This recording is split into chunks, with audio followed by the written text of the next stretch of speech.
Continuamos narrando la biografía de Cayo Mario, el tercer fundador de Roma. En el anterior capítulo relatamos cómo nuestro protagonista aniquiló a los ejércitos cimbrios en la célebre batalla de Vercellae, el fin de las invasiones bárbaras que por una década sembraron el pánico en el seno de la sociedad romana. Sin enemigos externos de relevancia, Roma se enquistó en sus sempiternos conflictos políticos, con la siempre polémica cuestión del Ager Publicus como detonante de la rebelión del tribuno de la plebe Lucio Apuleyo Saturnino, una insurrección que neutralizó con eficacia a Cayo Mario. Nos encontramos en el año 99 a.C. Aulo Postumio Albino y Marco Antonio Orator, abuelo del célebre Marco Antonio, han sido elegidos como cónsules del año. Cayo Mario, a punto de llegar a los 60 años, se encuentra tremendamente afectado y agotado por los últimos sucesos. Es hora de dar un paso atrás, alejarse de la vida pública. El héroe de Roma está extenuado del corrupto sistema político. Leyes agrarias, ambiciosos tribunos de la plebe, taimados senadores. No podía más. Mario necesitaba un descanso y lejos de Roma.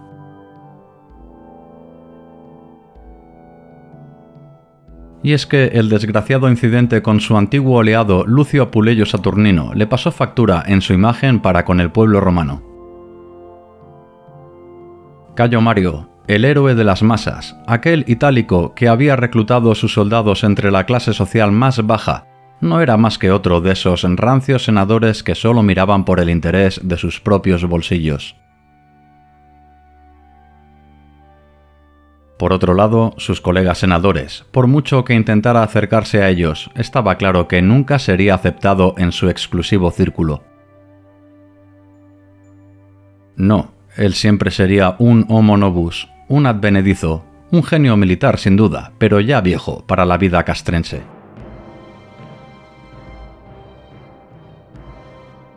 Tras un merecido descanso, Cayo Mario pasó los primeros meses de este año 99 como privatus, sin ejercer ninguna magistratura ni inmiscuirse de lleno en asuntos políticos. Emularía los pasos de su mentor, el insigne Publio Cornelio Escipión Emiliano. De aquí a unos años culminaría su cursus honorum presentándose al cargo de censor, pero antes de ello debía servir de nuevo a Roma, neutralizar a tiempo una latente amenaza que solo avezadas águilas como él y su fiel lugarteniente Lucio Cornelio Sila habían detectado hace tiempo.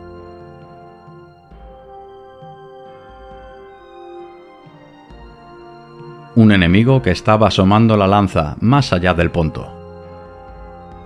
No era otro que Mitrídates VI Eupator, más conocido como Mitrídates del Ponto, un joven y decidido rey que estaba expandiendo su reino a expensas de territorios bajo influencia romana. Un personaje singular con una biografía semejante a la de cualquier héroe de un drama griego. De niño fue desterrado por su misma madre Laudice, regente de un reino abocado al caos, donde cualquiera con un mínimo de sangre real se postulaba para el ansiado trono. Mitrídates se exilió y educó en las montañas, regresando a los 18 años, presto a reclamar su cetro. Desde su heroica vuelta y recuperación del poder, lo cierto es que su reino no paró de crecer.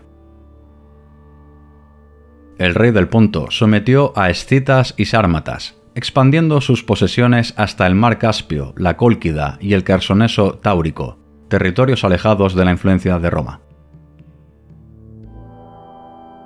Pero Mitrídates no se contentó con apropiarse de regiones ajenas a intereses romanos. Fijó su mirada en Occidente. Bitinia y Anatolia serían sus próximos objetivos a conquistar.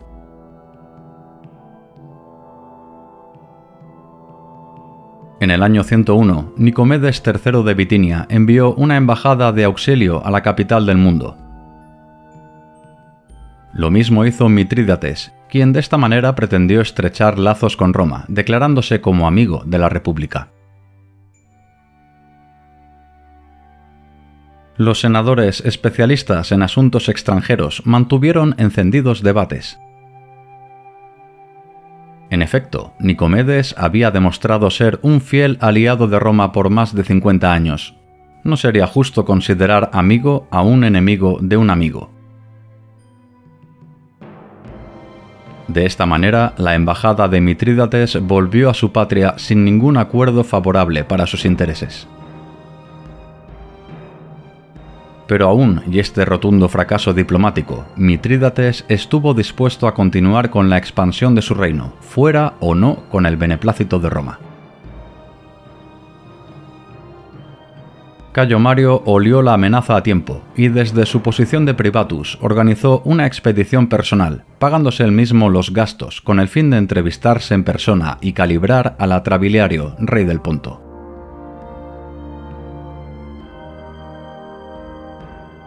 Nuestro protagonista, justo cumplidos los 60 años, en este año 99 salió de Roma con destino a Tarento, ciudad portuaria donde tomó un barco rumbo a Patrae. Como siempre, Cayo Mario no daba puntada sin hilo.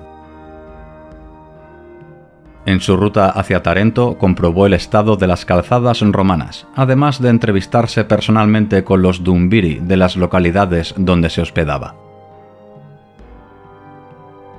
En efecto, tal como temía, la mayoría de socios itálicos estaban hartos de la situación.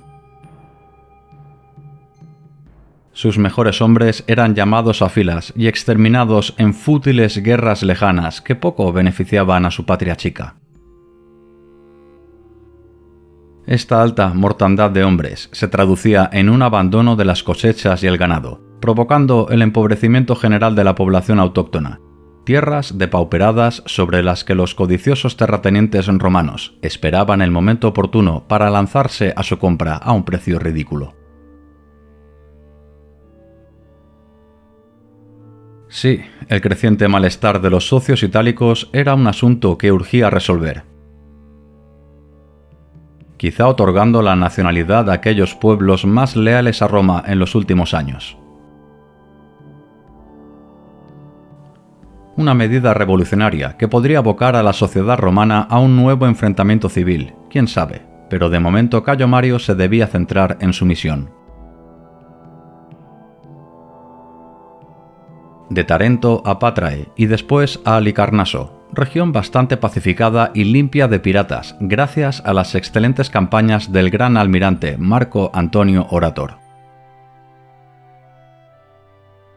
El 6 veces cónsul, nada más llegar a suelo heleno, visitó al mayor aliado de la zona, el ultrajado y débil rey Nicomedes III de Bitinia, un soberano viejo con más de 30 años de reinado a sus espaldas. De bien seguro pronto moriría, y como en todos los reinos helenísticos, un baño de sangre precedería a la confirmación del nuevo monarca de turno. Si bien muchas de las quejas de Nicomedes eran infundadas, Mario en su interior reconoció una mala praxis de Roma en tierras griegas. El problema eran los publicani, esto es, empresas privadas encargadas de la recaudación de impuestos que cada año licitaban al Senado por este lucrativo negocio, compañías legalizadas decenas de años atrás por el carismático tribuno de la plebe Cayo Sempronio Graco.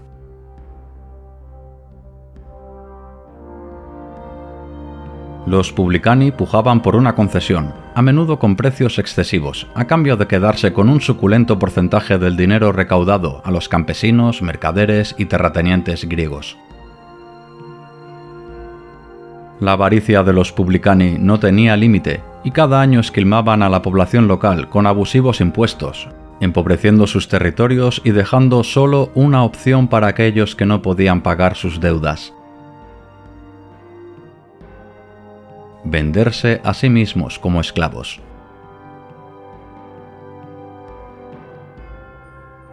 Si no se solventaba este agravio, pronto alguien podría utilizar el creciente sentimiento antirromano como un arma de combate. ¿Mitrídates se habría dado cuenta de ello? Sea como fuere, una vez recogidas las quejas de Nicomedes, Mario marchó a la lejana Capadocia, con el fin de entrevistarse con el rey Ariarathes VII, recibiendo en el camino una excelente e insospechada noticia. Mario fue elegido como miembro del exclusivo colegio de augures. Todo un mérito añadir a su excelente hoja de servicios, quizá el honor que le faltaba para presentarse con garantías al cargo de censor. Pero todo esto era hablar de un incierto futuro. De momento estaba lejos de Roma y se debía centrar en el presente, y mucho, ya que a medida que se acercaba a Eusebia Mazaca, capital de la Capadocia, nuestro protagonista recibió extraños e inquietantes informes. Ariarathes VII fue depuesto del trono con violencia. Como no podía ser de otra manera, le había sucedido otro Ariarathes, el noveno, tras un breve interregno del octavo. Terrible costumbre esta de los nobles helenos de llamar igual a todos sus reyes. Lo que no esperaba Cayo Mario era encontrar en Eusebia Mazaca al mismísimo Mitrídates VI al mando de su numeroso ejército. Más de 100.000 hombres, la mayoría de ellos experimentados mercenarios sármatas, escitas, roxolanos y de cientos de nacionalidades apenas conocidas por Roma.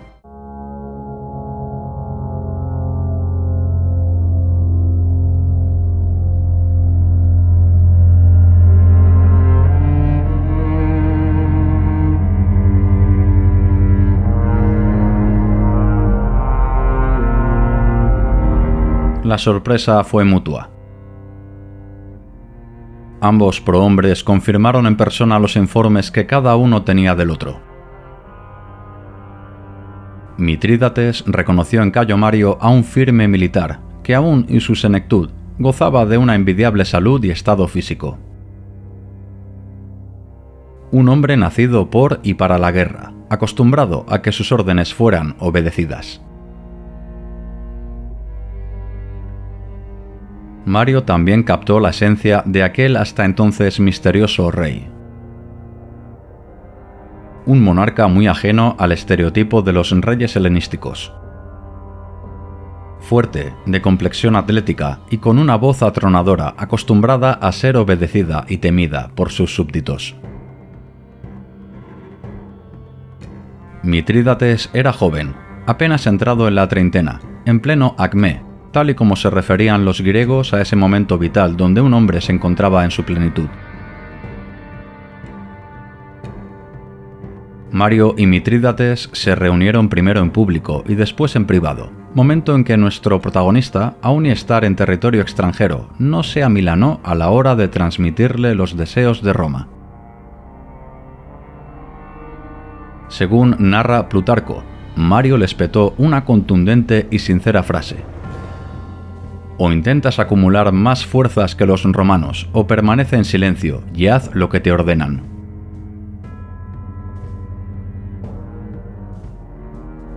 Y esas órdenes consistían en que dejara en paz a Bitinia y que Capadocia eligiera con libertad a su nuevo soberano, no que gobernara ese títere menor de edad llamado Ariarathes, uno de los innumerables vástagos de Mitrídates. Si bien en público Mitrídates despidió al 6 veces cónsul con cajas destempladas, lo cierto es que en privado actuó tal y como le indicó nuestro protagonista. Se replegaría a su seguro reino y efectivamente reuniría más efectivos. Cayo Mario tenía razón. Aún no era el momento idóneo para iniciar hostilidades con Roma. Quizá más adelante, cuando la República se encontrara inmersa en alguno de sus consuetudinarios conflictos con sus vecinos.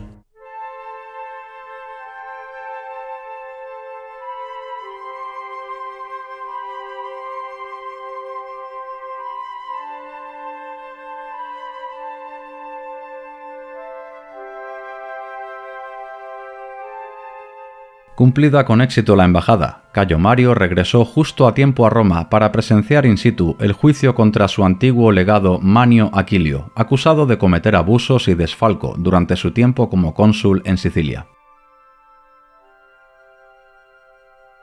Mario no podía dejar caer a su aliado.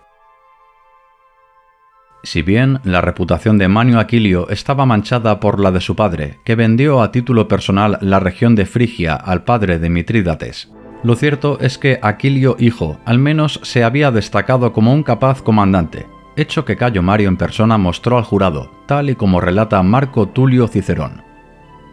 Estas son sus palabras. Como orador, no solo inteligente, sino también decidido, él, terminando su discurso, agarró a Manio Aquilio de la mano, lo puso frente a todos y le rasgó la túnica en el pecho para que el pueblo romano y los jueces pudieran ver las cicatrices de las heridas que recibió directamente en el pecho. Si bien esta historia puede ser apócrifa, recordamos que las fuentes de la época están viciadas por sus propios intereses. Lo cierto es que lo fundamental del hecho fue la absolución de Manio Aquilio, un personaje que jugará un papel clave en el devenir de la República Romana. Superada esta amarga bienvenida al campo de batalla político romano, Cayo Mario rindió cuentas al Senado acerca de las aviesas intenciones de Mitrídates del Ponto. Casi nadie en el Senado se tomó en serio las recomendaciones del viejo Mario. Tan solo un hombre, su eterno lugarteniente Lucio Cornelio Sila, aprobó las palabras de su mentor. Sila necesitaba ser elegido como pretor con el fin de escalar en el cursus honorum. Quizá con suerte obtuviera el destino en Cilicia y podría provocar una gran guerra contra Mitrídates, el espaldarazo definitivo para obtener su ansiado consulado. Pasaron unos años de tensa paz en Roma. Nos encontramos en el año 95. Si bien en el exterior no se detectaban serias amenazas más allá del ambicioso Mitrídates, lo cierto es que el enemigo otra vez estaba en casa. Todo vino a raíz de la infausta Lex Licinia Mucia, una ley que pretendió atajar de raíz un preocupante problema. En los últimos años se había detectado que decenas de miles de socios itálicos se registraron de forma fraudulenta como ciudadanos romanos. Los cónsules del año, Quinto Mucio Escévola y Lucio Licinio Craso, dictaminaron que una partida de senadores recorriera toda Italia y juzgara a los sospechosos de haber quebrantado el censo. El castigo era terrible.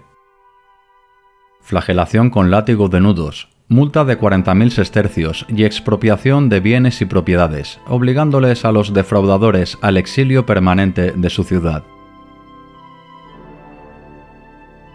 Además de ello, sus descendientes nunca podrían optar a la ciudadanía romana, y lo más indigno, se ofrecía una recompensa en metálico para aquellos que informaran al tribunal sobre supuestos infractores.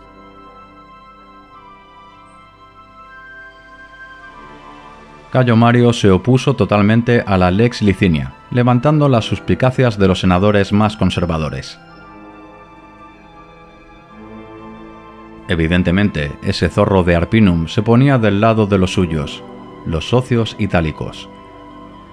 Roma pertenecía tan solo a los romanos y un pequeño grupo selecto de aristócratas foráneos.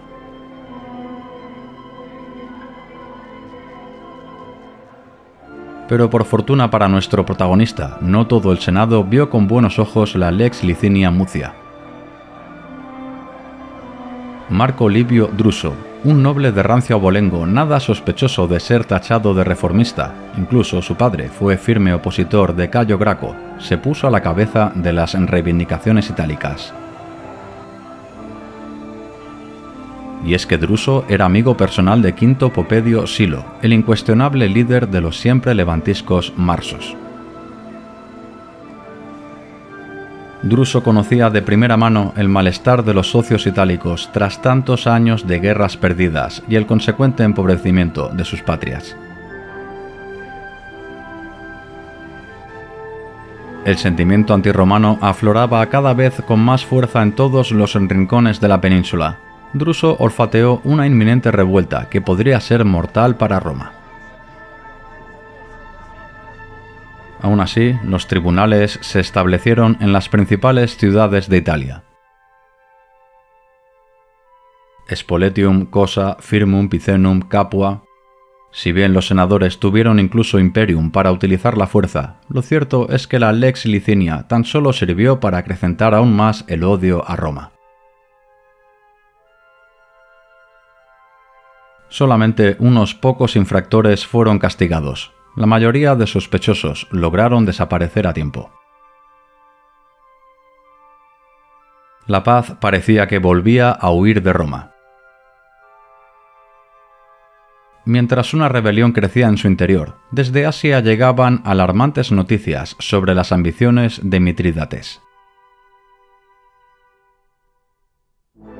El rey del Ponto se había aliado con el poderoso Tigranes de Armenia, bajo una promesa de repartición de regiones bajo influencia romana, una vez derrotaran a la República.